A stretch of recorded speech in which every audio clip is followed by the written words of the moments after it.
Hello and welcome to the income section. Here you can track your income from different sales of either artwork or pieces by putting them in the table. All you have to do is add a new page, select, you can open it up, manually put in the name here, or you can say, for example, portrait of Mark.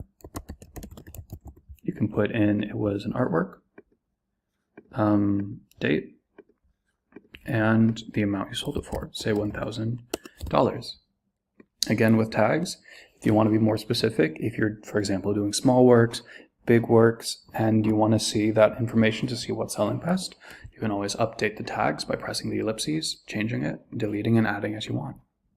We also made a view to see how much money you've made this month, how much money you've made this year, so you can see in general how much you're making, but also sort it from different views.